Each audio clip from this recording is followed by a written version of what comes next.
अस्सलाम वालेकुम नाजरीन, मैं हूं कुर्बान बलूच। साबिक वजीर आज़म इमरान खान ने कराची में बड़ा पावर शो किया। उनका यह दावा था कि उसकी जान से ज्यादा पाकिस्तान को खतरा है। जुमेरात को लाहौर में ताकत का मुजाहरा करने जा रहा हूं। अदालत को पाकिस्तान के खिलाफ साजिश का नोटिस लेना चाहिए था। मुझे दुख है ऐसा नहीं हुआ और आधी रात को अदालतें खोली गई, अदालतें लगाई गई। मैंने क्या कसूर किया? इमरान खान ने कराची में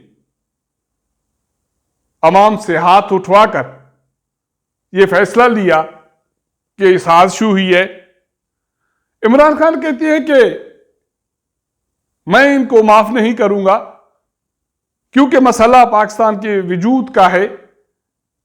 मेरे खिलाफ जो अदम इत्मीनान की तहरीक मंजूर हुई, मुझे उसका पहले से पता था, मैच फिक्स था। उन्होंने शिकवा शिकायतें की, ना सिर्फ शिकवा शिकायतें की, मेरे ख्याल में धमकी भी दी है।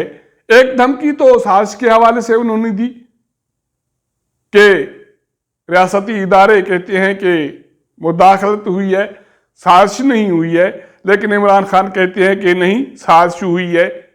और दूसरी बात वो ये कर रहे हैं कि मेरे कारकुनों को सोशल मीडिया पर काम करने से रोका जा रहा है, उनके खिलाफ कार्रवाइयां की जा रही हैं। मैं खबरदार करता हूं कि अगर उनके खिलाफ कार्रवाइयां जारी रही तो पाकिस्तान को नहीं, उन्हें नुकसान होगा। इमरान खान इस टोन में हजारों लोगों के सामने ये धमकी किसको दे रही हैं? वज़ीर आज़म शहबाज शरीफ की हुकूमत को, इत्तेहादी हुकूमत को, या उन इदारों को जिनकी ये ख्वाहिश है कि पाक फौज के खिलाफ जो मुहिमजोई हो रही है सोशल मीडिया पर, यह बंद होनी चाहिए। यह बात DGI-SPR ने 2 दिन पहले अपने प्रेस कॉन्फ्रेंस में की। हुकूमत का भी यही कहना है कि तहरीक इंसाफ के स्लीपर सेल सरगर्म हो गए हैं, रियासती इदारों को निशाना बनाया जा रहा है और पाक फौज के साथ साथ बाकी इदारे उनके निशाने पर हैं। हम ऐसा करने नहीं देंगे। लेकिन इमरान खान हर सूरत में टकराव की सियासत की तरफ जा रहा है और लग रहा है कि वो हर सूरत में मुल्क में अनारकी पैदा करना चाहता है। और उसका मुतालबा एक ही है, वो मुतालबा ये है कि मुल्क में फौरी तौर पर इंतखाबात कराए जाए। पेशावर में उन्होंने तारीखी जलसा किया, लोगों का समंदर उमड़ पड़ा।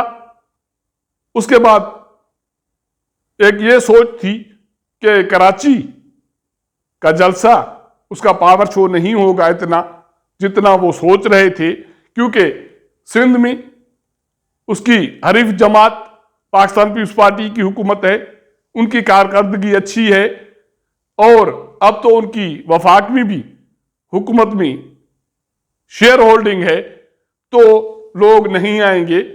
लेकिन उसके बावजूद कराची में भी उन्होंने भरपूर पावर शो किया।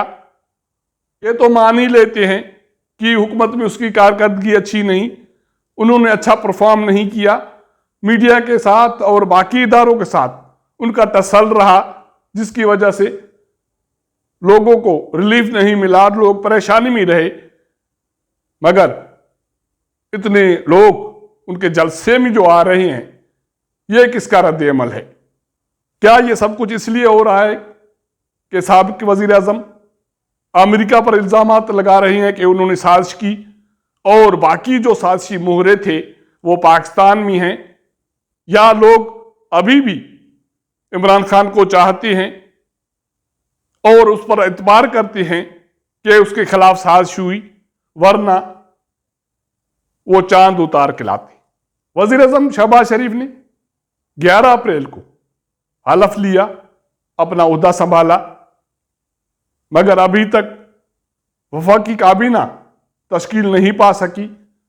पाकिस्तान पीपुल्स पार्टी पार्लियामेंट के सरबरा आसिफ अली जरदारी कहते हैं कि पाकिस्तान पीपुल्स पार्टी को वफाकी काबीना में नहीं जाना चाहिए और पार्टी ने नए इंतखाबात के लिए कौमी असम्बली और सूबाई असम्बली की नशस्तों पर उम्मीदवारों से दरखास्तें तलब की हैं, तो क्या हुकूमत इत्तेहादी भी यही सोच रहे हैं कि हमें नए इंतखाबात में फौरी तौर पर जाना चाहिए?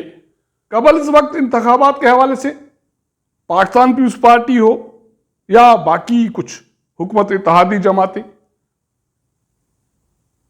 शायद उनकी सोच यही है कि जल्दी आम इंतखाबात में जाया जाए, क्योंकि उनके लिए माहौल साजगार है।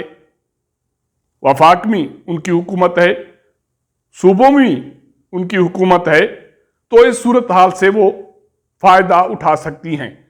लेकिन साबिक वज़ीर आज़म इमरान खान का यह मुतालबा कि इंतखाबात जल्दी कराए जाएं, उसको यकीन क्यों है कि वो एक मरतबा फिर जीत जाएंगे और वो अक्सरियत से जीतेंगे, या मुल्क की सूरत हाल के हवाले से सूझ बूझ रखने वाली सियासी जमातें ये समझ रही हैं कि अगर साबिक वज़ीर आज़म इमरान खान का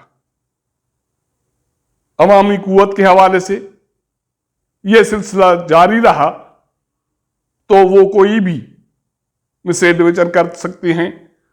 वो 22 अप्रैल को जुमेरात को लाहौर में बड़ा ऐलान कर सकते हैं और उसके बाद वो किसी एजिटेशन में जा सकते हैं, जिसकी वजह से मुल्क में सियासत अदम इस्तेहकाम का शिकार हो और खतरात मंडराने लगे। अब इमरान खान कैसे जीतेंगे मौजूदा हालात में, ये तो एक बड़ा सवाल होगा, क्योंकि सर पर और तहरीक इंसाफ के सर पर नाअहली की जो तलवार लटक रही है वो फॉरेन फंडिंग केस के हवाले से है और तूशाखाना के हवाले से भी चीज़ें सामने आ रही हैं। लेकिन उसके बावजूद इमरान खान पीछे हटने के लिए तैयार नहीं है। फिलहाल तो वो रियासती इदारों के हवाले से दुख का इजहार कर रही हैं, मौजूदा हुकूमत से टकराव की पॉलिसी में हैं, मगर आगे चलकर वो शिकायत के बाद किसी टकराव की सूरत हाल में चले गए तो मुल्क के हालात एक मरतबा फिर खराब हो सकते हैं। साबिक वज़ीर आज़म इमरान खान इंतखाबात के हवाले से, मुल्क के खिलाफ साजिश के हवाले से और मौजूदा इत्तेहादी हुकूमत को तस्लीम न करने के हवाले से अगर अपनी जिद पे अड़ा रहता है तो फिर आगे मुल्क की सियासी सूरत हाल के हवाले से कौन से रास्ते मुनासिब होंगे ताकि किसी खतरनाक किस्म की टसल से बचा जाए, जिसकी मिसाल हमने पंजाब असम्बली में देखी, जहां एक सयाह तारीख रकम की गई। ऐसी सूरत हाल से बचने के लिए सियासी जमातें, रियासती इदारे क्या पॉलिसी अख्तियार करते हैं वो देखने वाली चीज़ होगी। अब देखते हैं कि 22 अप्रैल को साबिक वज़ीर आज़म इमरान खान लाहौर में जो उन्होंने कहा कौम को दी है, क्या बड़ा ऐलान करने जा रहे हैं।